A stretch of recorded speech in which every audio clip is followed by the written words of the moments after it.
September 10, 2023 was a very historic day in Sikh circles and beyond.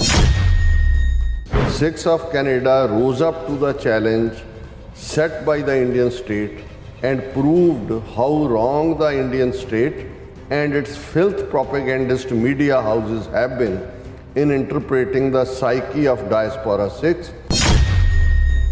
ਜਿਵੇਂ ਲੰਬੀਆਂ ਲਾਈਨਾਂ ਦੇ ਵਿੱਚ ਕਿਊ ਚਲਾ ਕੇ ਸਿੱਖ ਸੰਗਤਾਂ ਖਲੋਤੀਆਂ, ਉਹਨਾਂ ਨੇ ਇਹ ਸਾਬਤ ਕੀਤਾ ਹੈ ਕਿ ਭਾਈ ਕਿਵੇਂ ਜਿਹੜਾ ਇੰਡੀਆ ਦੇ ਲੋਕ ਉਹਨਾਂ ਦੇ ਸਟੇਟਸਮੈਂਟ ਜਿਵੇਂ ਸੋਚਦੇ ਨੇ ਉਸ ਤੋਂ ਨਿਖਰੀ ਨਿਤਰੀ ਸਿੱਖੀ ਦੀ ਸੋਚ ਹੈ, ਕਿਵੇਂ ਜਿਹੜਾ ਉਹ ਜਿੱਥੇ ਸਿਦਕ ਸਬਰ ਹੈ ਔਰ ਉੱਥੇ ਆਪਣੇ ਕੌਮੀ ਘਰ ਦੇ ਲਈ ਵੋਟ ਪਾਉਣ ਦਾ ਚਾਹ ਵੀ ਜਿਵੇਂ ਹੁੰਦਾ ਹੈ ਕਿ ਜੀ ਸਮੁੰਦਰ ਨਹੀਂ ਲੱਗਦਾ ਵੀ ਉਹਨਾਂ ਸਾਰੀਆਂ ਡਿਬੇਟਸ ਨੂੰ ਜਾਂ ਨੈਰੇਟਿਵਸ ਨੂੰ ਨਕਾਰ ਕੇ ਜਿਹੜੀ ਸਿੱਖ ਲੌਬੀ ਸੀ ਕਿ ਬਈ ਉਹ ਇਸ ਦੇ ਉੱਤੇ ਉਹਨਾਂ ਨੇ ਫੋਕਸ ਕਰਵਾ ਦਿੱਤਾ ਕਿ ਭਾਈ ਖਾਲਿਸਤਾਨ ਹੋਣਾ ਕਿੰਨਾ ਜ਼ਰੂਰੀ ਹੈ ਔਰ ਕਿਉਂ ਜ਼ਰੂਰੀ ਹੈ।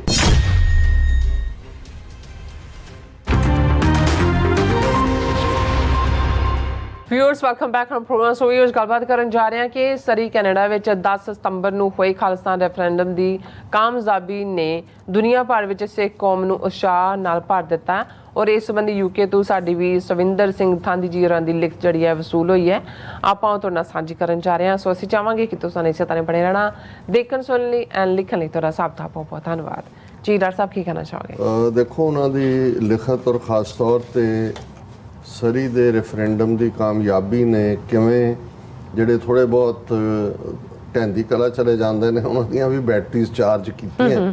ਉਸ ਦੀ ਗੱਲ ਕਰਨ ਤੋਂ ਪਹਿਲਾਂ ਸਾਡੇ ਵੀਰ ਸੁਖਵਿੰਦਰ ਸਿੰਘ ਧਾਲੀਵਾਲ ਉਹਨਾਂ ਦੀ ਸਾਨੂੰ ਇੱਕ ਲਿਖਤ ਆਈ ਹੈ, ਫਤਿਹ ਬੁਲਾ ਕੇ, ਤੁਹਾਨੂੰ ਵੀ ਉਹਨਾਂ ਨੇ ਫਤਿਹ ਬੁਲਾਈ ਹੈ ਤੇ ਉਹਨਾਂ ਨੇ ਕਿਹਾ ਜੀ, I have sent you many messages but you don't reply. I have been watching your program since 2014. I never miss your program but I feel disappointed when you don't reply. I also called you many times but I didn't get any reply. Hopefully my message will be delivered to you in tomorrow's program.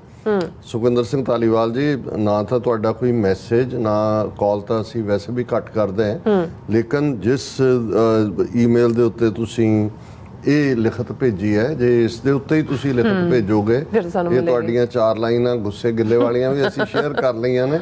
ਇਹ ਤੁਹਾਡੇ programme ਨਾਲ ਸਾਨੂੰ ਖੁਸ਼ੀ ਹੈ ਵੀ ਤੁਸੀਂ ਲਗਾਤਾਰਤਾ ਨਾਲ ਜਿਹੜਾ ਹੈ ਪਿਛਲੇ 9 ਸਾਲ ਤੋਂ ਸਾਡੇ ਨਾਲ ਜੁੜੇ ਹੋਏ ਹੋ, ਤੁਸੀਂ ਸਾਡੇ ਵੈਲਿਊਡ ਲਿਸਨਰ ਹੋ, ਕਿਉਂਕਿ ਇੰਨੀ ਲੰਬੀ ਕੰਟੀਨਿਊਟੀ ਜਿਹੜੀ ਹੈ ਉਹ ਬਹੁਤ ਥੋੜ੍ਹਿਆਂ ਦੇ ਹਿੱਸੇ ਆਉਂਦੀ ਹੈ।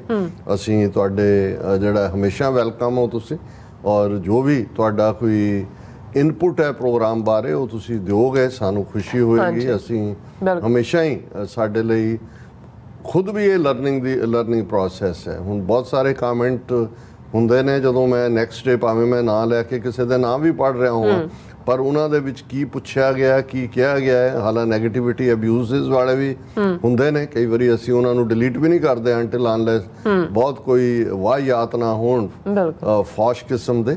ਲੇਕਿਨ ਤੁਹਾਡੇ ਵਰਗੇ ਵੀਰ ਤਾਂ ਸਾਡਾ ਸੈੱਟ ਨੇ, ਸੋ ਤੁਹਾਡਾ ਬਹੁਤ ਬਹੁਤ ਸ਼ੁਕਰੀਆ। ਤੁਸੀਂ ਆਪਣੇ ਜ਼ਰੂਰ ਸੁਝਾਅ ਵੀ ਭੇਜੋ ਔਰ ਹਮੇਸ਼ਾ ਹੀ ਤੁਸੀਂ ਵੈਲਕਮ ਹੋ। ਬੇਸ਼ੱਕ ਕੱਲ੍ਹ ਜਦੋਂ ਅਸੀਂ ਪ੍ਰੋਗਰਾਮ ਸ਼ੁਰੂ ਹੀ ਕੀਤਾ ਹੈ, ਵੀਰ ਸਵਿੰਦਰ ਸਿੰਘ ਥਾਂਦੀ ਜੀ ਦੀ ਲਿਖਤ ਆ ਗਈ ਸੀ। ਹਾਲਾਂ ਪਿਛਲੇ ਕਾਫੀ ਅਰਸੇ ਤੋਂ ਉਹਨਾਂ ਦੀ ਲਿਖਤ ਨਹੀਂ ਸੀ ਆਈ, ਮੈਂ ਥੋੜ੍ਹਾ ਜਿਹਾ ਵਰਡ ਵੀ ਸੀ ਕਿ ਵੀ ਠੀਕ ਠਾਕ ਹੋਣ, ਤੇ ਉਹਨਾਂ ਨੇ ਬਿਲਕੁਲ ਜਿਹਨੂੰ ਕਹਿੰਦਾ ਕਿ ਔਨ ਸਪੌਟ ਕਿ ਵੀ ਇਸ ਚੋਂ, ਕਿਉਂਕਿ ਦੇਖੋ ਅਸੀਂ ਜਿਵੇਂ ਦੇਖਿਆ, ਜਿਵੇਂ ਕੱਲ੍ਹ ਅਸੀਂ ਇੰਟਰਪ੍ਰੇਟ ਕੀਤਾ, ਲੇਕਿਨ ਜਦੋਂ ਸਾਡੇ ਲਰਨਡ ਸਕਾਲਰਲੀ ਬਿਰਤੀ ਵਾਲੇ ਵੀਰ ਜਾਂ ਸਕਾਲਰਸ ਵੀ ਉਸ ਤਰ੍ਹਾਂ ਦੇਖਦੇ ਨੇ ਜਾਂ ਉਸ ਤੋਂ ਵੀ ਅੱਗੇ ਜਾ ਕੇ ਦੇਖਦੇ ਨੇ ਕਿ ਕੀ ਹੈ, ਫਿਰ ਤੁਹਾਡਾ ਇੱਕ ਉਹ ਪੂਲ ਬਣ ਜਾਂਦਾ ਹੈ ਜਿਹਦੇ ਰਾਹੀਂ ਤੁਸੀਂ ਆਪਣੀ ਜਿਹੜਾ ਹੈ ਉਹ ਤੁਹਾਨੂੰ ਨਜ਼ਰ ਆ ਰਿਹਾ ਹੁੰਦਾ ਕਿ ਵੀ ਇਹ ਸਾਈਮਲਟੇਨੀਅਸਲੀ ਦੇ ਕੀ ਪ੍ਰਭਾਵ ਨੇ। ਸੋ ਮੈਂ ਜ਼ਿਆਦਾ, ਕਿਉਂਕਿ ਵਕਤ ਦੀ ਵੀ ਹਮੇਸ਼ਾ ਹੀ ਜਿਹੜੀ ਹੈ ਕਮੀ ਹੁੰਦੀ ਹੈ, ਉਹਨਾਂ ਨੇ ਜੋ ਟਾਈਟਲ ਦਿੱਤਾ ਅਸੀਂ ਉਹੀ ਆਪਣੇ ਸੈਗਮੈਂਟ ਦਾ ਵੀ ਟਾਈਟਲ ਰੱਖਿਆ, ਖਾਲਿਸਤਾਨ ਰੈਫਰੈਂਡਮ ਹੈਜ਼ ਇਵੋਕਡ ਦ ਸਿੱਖੀ ਸਪਿਰਿਟ, ਕਿ ਇਸ ਚੋਂ ਜਲਵਾਗਰ ਹੋਈ ਹੈ ਸਿੱਖੀ ਸਪਿਰਿਟ। ਔਰ ਉਹਨਾਂ ਨੇ ਤੁਹਾਨੂੰ ਵੀ ਫਤਿਹ ਬੁਲਾਈ ਹੈ ਔਰ ਉਹਨਾਂ ਨੇ ਕਿਹਾ ਕਿ September 10, 2023 was a very historic day in Sikh circles and beyond, ਦੂਸਰਿਆਂ ਲਈ ਵੀ। Sikhs of Canada rose up to the challenge set by the Indian state and proved how wrong the Indian state and its filth propagandist media houses have been in interpreting the psyche of diaspora Sikhs. A handful of pro-Khalistan media channels have proved once again why quality always supersedes quantity. ਉਹਨੇ ਬੜੀਆਂ ਕੀਮਤੀ ਗੱਲਾਂ ਉਹਨਾਂ ਨੇ ਦੋ ਫਿਕਰਿਆਂ 'ਚ ਕਹੀਆਂ ਨੇ ਕਿ ਭਾਈ ਇਹ ਇੱਕ ਹਿਸਟੋਰੀਕਲ ਮੂਮੈਂਟ ਹੈ ਔਰ ਕੈਨੇਡਾ ਦੇ ਸਿੱਖਾਂ ਨੇ, ਸਰੀ ਦੇ ਸਿੱਖਾਂ ਨੇ, ਬ੍ਰਿਟਿਸ਼ ਕੋਲੰਬੀਆ ਦੇ ਪ੍ਰੂਵ ਕਰ ਦਿੱਤਾ ਹੈ ਕਿ ਇੰਡੀਅਨ ਸਟੇਟ ਤੇ ਉਹਨਾਂ ਦਾ ਟੋਡੀ ਮੀਡੀਆ, ਉਹਨਾਂ ਦੇ ਉਹ ਚਾਪਲੂਸ ਮੀਡੀਆ ਜੋ ਨੈਗੇਟਿਵਿਟੀ ਕਰ ਰਿਹਾ ਸੀ, ਫਿਲਥ ਪ੍ਰੋਪੇਗੈਂਡਾ, ਇਹਦੇ ਅਗੇਂਸਟ ਸਿੱਖ ਪਰਸਪੈਕਟਿਵ ਨੂੰ ਦੇਣ ਵਾਲਾ ਤਾਂ ਚੋਜ਼ਨ ਮੀਡੀਆ ਹੀ ਹੈ। ਲੇਕਿਨ ਸਿੱਖ ਡਾਇਸਪੋਰਾ ਦੀ ਸਾਈਕੀ ਨੇ ਇੰਡੀਅਨ ਸਟੇਟ ਦੇ ਚੈਲੰਜ ਨੂੰ ਬਹੁਤ ਚੰਗੀ ਤਰ੍ਹਾਂ ਸਮਝਿਆ ਔਰ ਉਸ ਦਾ ਮੂੰਹ ਤੋੜ ਜਵਾਬ ਦਿੱਤਾ ਸਿੱਖ ਮੀਡੀਆ ਨੇ ਵੀ। ਔਰ ਇਹੀ ਹੈ ਕਿ ਭਾਈ ਭਾਵੇਂ ਜਿੰਨਾ ਮਰਜ਼ੀ ਤੁਸੀਂ ਖਲਾਰਾ ਪਾਇਆ ਹੋਇਆ ਹੈ ਪੈਸੇ ਦੇ ਕੇ ਔਰ ਆਪਣੇ ਖੜੇ ਕੀਤੇ ਹੋਏ ਨੇ ਟੌਂਟ ਬਟੌਂਟ ਕਿਸਮ ਦੇ ਯੂਟਿਊਬਰ ਵੀ, ਦੂਜੇ ਵੀ, ਲੇਕਿਨ ਅਲਟੀਮੇਟਲੀ ਸੱਚ ਦਾ ਆਪਣਾ ਭਾਰ ਹੁੰਦਾ ਔਰ ਸਿੱਖ ਮੀਡੀਆ ਵੀ ਪ੍ਰਵੇਲ ਕੀਤਾ, ਡਾਇਸਪੋਰਾ ਸਿੱਖ ਵੀ ਪ੍ਰਵੇਲ ਕੀਤੇ ਔਰ ਸਰੀ ਦਾ ਜਿਹੜਾ 10 ਸਤੰਬਰ ਦਾ ਦਿਨ ਹੈ ਖਾਲਿਸਤਾਨ ਰੈਫਰੈਂਡਮ ਦਾ ਇੱਕ ਇਤਿਹਾਸਕ ਦਿਨ ਹੋ ਨਿਬੜਿਆ। ਫਿਰ ਉਹਨਾਂ ਨੇ ਕਿਹਾ ਸਿੱਖੀ ਸਪਿਰਿਟ।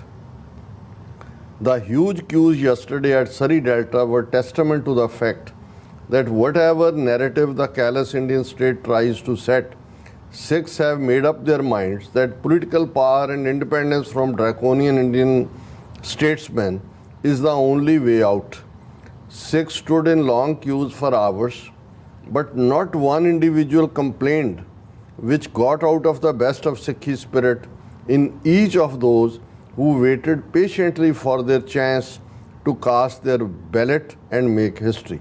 ਕਿ ਵੀ ਜਿਵੇਂ ਲੰਬੀਆਂ ਲਾਈਨਾਂ ਦੇ ਵਿੱਚ ਕਿਊ 'ਚ ਲੱਗ ਕੇ ਸਿੱਖ ਸੰਗਤਾਂ ਖਲੋਤੀਆਂ, ਉਹਨਾਂ ਨੇ ਇਹ ਸਾਬਤ ਕੀਤਾ ਹੈ ਕਿ ਭਾਈ ਕਿਵੇਂ ਜਿਹੜਾ ਇੰਡੀਆ ਦੇ ਲੋਕ ਉਹਨਾਂ ਦੇ ਸਟੇਟਸਮੈਨ ਜਿਵੇਂ ਸੋਚਦੇ ਨੇ ਉਸ ਤੋਂ ਨਿਖਰੀ ਨਿਤਰੀ ਸਿੱਖੀ ਦੀ ਸੋਚ ਹੈ, ਕਿਵੇਂ ਜਿਹੜਾ ਉਹ ਜਿੱਥੇ ਸਿਦਕ ਸਬਰ ਹੈ ਔਰ ਉੱਥੇ ਆਪਣੇ ਕੌਮੀ ਘਰ ਦੇ ਲਈ ਵੋਟ ਪਾਉਣ ਦਾ ਚਾਹ ਵੀ। ਸੋ ਬੈਸਟ ਆਫ ਦਾ ਸਿੱਖੀ ਸਪਿਰਿਟ ਜਿਹੜਾ ਉਸ ਪੇਸ਼ੈਂਸ 'ਚੋਂ ਜਿਹੜਾ ਤੁਸੀਂ ਨਿਕਲਦਾ ਵੀ ਦੇਖ ਸਕਦੇ ਹੋ।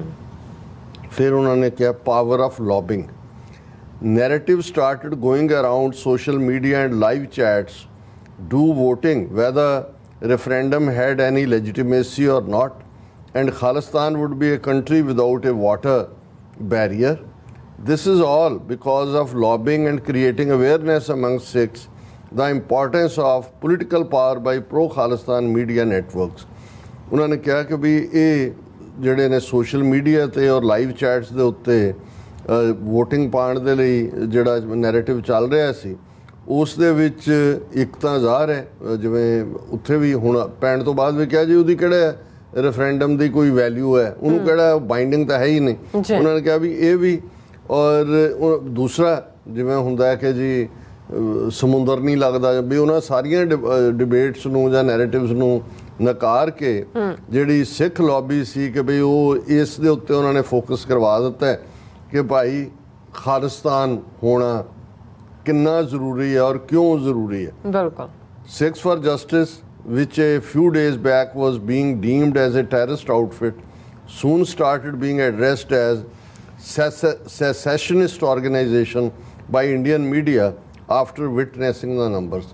ਕਿ ਜਿਹਨੂੰ ਦਹਿਸ਼ਤਗਰਦ ਜਮਾਤ ਐਲਾਨਿਆ ਹੋਇਆ ਉਹਨੂੰ ਐਡਰੈਸ ਕਰਦੇ ਸੀ, ਹੁਣ ਉਹਨੂੰ ਇੰਡੀਅਨ ਮੀਡੀਆ ਹੀ ਕਿਉਂਕਿ ਤਾਕਤ ਦੇਖ ਕੇ ਕਿ ਭਾਈ ਕਿਵੇਂ ਲੋਕ ਨਿਕਲੇ ਨੇ ਵੋਟਾਂ ਪਾਉਣ ਲਈ, ਉਹਨਾਂ ਨੂੰ ਉਹ ਅਲਗਾਵਵਾਦੀ ਕਹਿਣ ਲੱਗ ਗਏ ਨੇ ਕਿ ਜਿਹੜੇ ਅੱਡ ਹੋਣਾ ਚਾਹੁੰਦੇ ਨੇ। ਔਰ ਇਹ ਜਿਹੜਾ this tumultuous change of heart by the filth infested columnist of Bharat leaves no stone unturned now to prove that Khalistan has become a burning issue in South Asian geopolitics, and the West is closely monitoring this development. ਉਹਨਾਂ ਨੇ ਕਿਹਾ ਵੀ ਇਹ ਜਿਹੜਾ ਫਿਲਥ ਗੰਦਗੀ ਦਾ ਭਰਿਆ media ਉਸ ਦੇ ਵਿੱਚ ਇਹ ਜਿਹੜੀ ਚੇਂਜ ਹੈ ਕਿ ਉਹ ਹੁਣ ਵੱਖਵਾਦੀ ਤੇ ਆ ਗਏ ਨੇ, ਦਹਿਸ਼ਤਗਰਦ ਚੋਂ ਨਿਕਲ ਕੇ, ਇਹ ਆਪਣੇ ਆਪ 'ਚ ਸਬੂਤ ਹੈ ਕਿ ਇਹ ਇੱਕ ਬਰਨਿੰਗ ਇਸ਼ੂ ਹੈ ਜਿਸ ਨੂੰ ਜਿਹੜੀ ਸਾਊਥ ਏਸ਼ੀਅਨ ਜੀਓ ਪੋਲੀਟਿਕਸ ਦੇ ਐਂਗਲ ਤੋਂ ਵੀ ਔਰ ਵੈਸਟਰਨ ਕੰਟਰੀਜ਼ ਜਿਨ੍ਹਾਂ ਦੇ ਇੰਟਰਸਟ ਜੁੜੇ ਹੋਏ ਨੇ ਉਹ ਬੜੀ ਨੀਜ ਦੇ ਨਾਲ ਇਹਨਾਂ ਸਾਰੀਆਂ ਡਿਵੈਲਪਮੈਂਟਸ ਨੂੰ ਦੇਖ ਰਹੇ ਨੇ। President Biden was not allowed to address the media at G20 but once he landed in Vietnam today, made it clear to the tyrants running India the importance of respecting human rights and rights of minorities, just what President Obama had reiterated a few months back. ਜਿਹੜੀ ਗੱਲ ਅਸੀਂ ਜ਼ਿਕਰ ਕੀਤੀ ਕਿ Biden ਨੂੰ ਉੱਥੇ ਤਾਂ press conference ਨਹੀਂ ਕਰਨ ਦਿੱਤੀ ਗਈ, ਪਰ ਜਿਉਂ ਹੀ ਉਹ ਵਿਤਨਾਮ 'ਚ ਪਹੁੰਚਿਆ ਉਹਨੇ ਕਲੀਅਰ ਕੀਤਾ ਕਿ ਉਹ ਹਿਊਮਨ ਰਾਈਟਸ ਹੋਣ, ਘੱਟ ਗਿਣਤੀਆਂ ਦੇ ਹਕੂਕ ਹੋਣ, ਉਹਨਾਂ ਦੇ ਹਾਫਿਜ਼ ਨੇ। ਔਰ ਇਹੀ ਗੱਲ ਪ੍ਰੈਜ਼ੀਡੈਂਟ ਓਬਾਮਾ ਨੇ ਜਦੋਂ ਕਿ ਮੋਦੀ 21 ਜੂਨ ਨੂੰ ਵਾਸ਼ਿੰਗਟਨ ਡੀਸੀ 'ਚ ਸੀ, ਓਬਾਮਾ ਨੇ ਤਾਂ ਸਿੱਧਾ ਕਿਹਾ ਸੀ ਕਿ ਇੰਡੀਆ ਬਾਲਕਨਾਈਜ਼ ਹੋਏਗਾ ਜੇ ਜਿਸ ਕਿਸਮ ਦੀਆਂ ਨੀਤੀਆਂ ਤੋਰ ਰਹੇ ਨੇ। ਔਰ ਉਹਨਾਂ ਦਾ ਫਾਈਨਲ ਹੈਡਿੰਗ ਹੈ future ahead. Sikh organizations, whether in India or abroad, now need to put aside their differences and look at the bigger picture. A sea change is happening, which is once again getting Sikhs on one platform, as witnessed in Sikh history. All Sikhs need to get united to get independence and political power democratically, which Western democracies have openly supported, and Indian state can be a mere spectator too. Sikhs need to get this straight, that we are fighting to get our independence still in 2023, and we are not free yet as being endorsed by the draconian Indian state. ਉਹਨਾਂ ਨੇ future ahead ਕਿ ਸਾਡਾ ਭਵਿੱਖ ਕੀ ਹੈ ਤੇ ਕੀ ਕਰਨ ਦੀ ਲੋੜ ਹੈ, ਉਹਦੇ 'ਚ ਜਿਹੜੀ ਉਹਨਾਂ ਨੇ ਸਲਾਹ ਦਿੱਤੀ ਹੈ ਕਿ ਭਾਰਤ ਔਰ ਬਾਹਰ ਵੀ ਜਿਹੜੇ ਨੇ ਸਾਨੂੰ ਆਪਣੇ ਮਤਭੇਦ ਇੱਕ ਪਾਸੇ ਰੱਖ ਕੇ ਵੱਡੀ ਕੈਨਵਸ ਦੇ ਉੱਤੇ ਦੇਖਦੇ ਹਾਂ, ਕਿਉਂਕਿ ਬਹੁਤ ਵੱਡੀ ਤਬਦੀਲੀ ਜਿਹੜੀ ਹੈ ਉਹ ਇਸ ਵੇਲੇ ਸਿੱਖ ਹਿਸਟਰੀ ਦੇ ਐਂਗਲ ਤੋਂ ਹੋ ਰਹੀ ਹੈ। ਔਰ ਅਸੀਂ ਇਕੱਠੇ ਹੋ ਕੇ ਆਪਣੇ ਆਜ਼ਾਦੀ ਦੇ ਨਿਸ਼ਾਨੇ, ਸਿਆਸੀ ਤਾਕਤ ਦਾ ਨਿਸ਼ਾਨਾ ਡੈਮੋਕ੍ਰੈਟਿਕ ਅੰਦਾਜ਼ ਦੇ ਵਿੱਚ ਲੋਕਤੰਤਰੀ ਜਮਹੂਰੀ ਤਰੀਕੇ ਦੇ ਨਾਲ, ਜਿਸ ਨੂੰ ਪੱਛਮ ਦੇ ਮੁਲਕ ਵੀ ਸਪੋਰਟ ਕਰਦੇ ਨੇ, ਜਿਵੇਂ ਅਸੀਂ ਰੈਫਰੈਂਡਮ ਦੀ ਕੁਇਬੈਕ ਜਾਂ ਸਕਾਟਲੈਂਡ ਦੀ ਗੱਲ ਕੀਤੀ, ਔਰ ਉਸ ਸਾਰੇ ਦੇ ਵਿੱਚ ਫਿਰ ਭਾਰਤੀ ਸਟੇਟ ਜਿਹੜੀ ਹੈ ਇੱਕ ਮੂਕ ਦਰਸ਼ਕ ਵਾਂਗ ਬਣ ਜਾਏਗੀ। ਔਰ ਇਹ ਜਿਹੜਾ ਸਿੱਖਾਂ ਨੂੰ ਇਹ ਸਮਝਣਾ ਹੋਏਗਾ ਕਿ ਭਾਈ ਅਸੀਂ ਆਪਣੀ ਆਜ਼ਾਦੀ ਲਈ ਅਜੇ 2023 'ਚ ਵੀ ਜਿਹੜਾ ਅਸੀਂ ਉਸ ਸਟਰਗਲ ਨੂੰ ਕਰ ਰਹੇ ਹਾਂ, ਅਜੇ ਅਸੀਂ ਫ੍ਰੀ ਨਹੀਂ ਹੈ। ਔਰ ਕਿਉਂਕਿ ਇੰਡੀਅਨ ਸਟੇਟ ਦਾ ਡਰੈਕੋਨੀਅਨ ਜਿਹੜਾ ਸਿਸਟਮ ਹੈ ਉਹਨੂੰ ਉਹ ਸੁਪਰੈਸ ਕਰ ਰਿਹਾ। ਔਰ supporting pro Khalistan media platforms, Sikhs for Justice and turning up for ballots at the designated referendum center now needs to become our prerogative. ਕਿ ਭਾਈ ਅਸੀਂ ਖਾਲਿਸਤਾਨ ਮੀਡੀਆ ਪਲੇਟਫਾਰਮ ਜਿਹੜੇ ਪੰਥ ਦੀ ਗੱਲ ਕਰਦੇ ਨੇ, ਸਿੱਖਸ ਫॉर ਜਸਟਿਸ, ਔਰ ਜਿੱਥੇ ਵੀ ਖਾਲਿਸਤਾਨ ਰੈਫਰੈਂਡਮ ਦੀਆਂ ਵੋਟਾਂ ਹੁੰਦੀਆਂ ਨੇ ਉਹਦੇ 'ਚ ਵੱਡੀ ਗਿਣਤੀ ਦੇ ਵਿੱਚ ਵੋਟ ਪਾਉਣ ਲਈ ਹਾਜ਼ਰ ਹੋਣਾ, ਇਹ ਸਾਡੀ ਪਹਿਲ ਹੋਣੀ ਚਾਹੀਦੀ ਹੈ।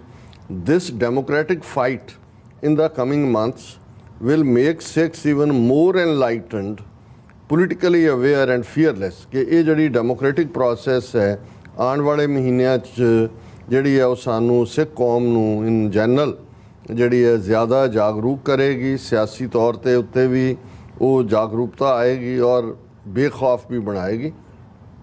Each Sikh now has a crucial role to play in this independence struggle to create Khalistan।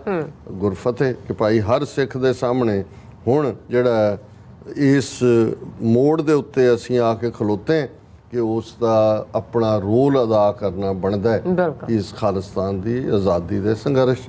ਅਸੀਂ ਵੀਰ ਸਵਿੰਦਰ ਸਿੰਘ ਥਾਂਦੀ ਜੀ ਦਾ ਸ਼ੁਕਰੀਆ ਵੀ ਅਦਾ ਕਰਦੇ ਹਾਂ, ਔਰ ਅਸੀਂ ਸਮਝਦੇ ਹਾਂ ਕਿ ਭਾਈ ਉਹਨਾਂ ਨੇ ਬਿਲਕੁਲ ਠੀਕ ਇਸ ਸਾਰੇ ਨੂੰ ਐਨਾਲਾਈਜ਼ ਵੀ ਕੀਤਾ ਔਰ ਭਵਿੱਖ ਵੀ ਦਰਸਾਇਆ ਕਿ ਸਾਨੂੰ ਕੀ ਕਰਨ ਦੀ ਲੋੜ ਹੈ। ਜੀ ਡਾਕਟਰ ਸਾਹਿਬ ਤੁਹਾਡਾ ਬਹੁਤ ਬਹੁਤ ਸ਼ੁਕਰੀਆ। ਸਵਾਗਤ ਲੈਣੇ ਬ੍ਰੇਕ। ਵਿਊਅਰਸ ਤੁਸੀਂ ਇਸੇ ਤਰ੍ਹਾਂ ਬੜੇ ਰਹਿਣਾ, ਮਿਲਦੇ ਹਾਂ ਛੋਟੇ ਜਿਹੇ ਬ੍ਰੇਕ ਤੋਂ ਬਾਅਦ।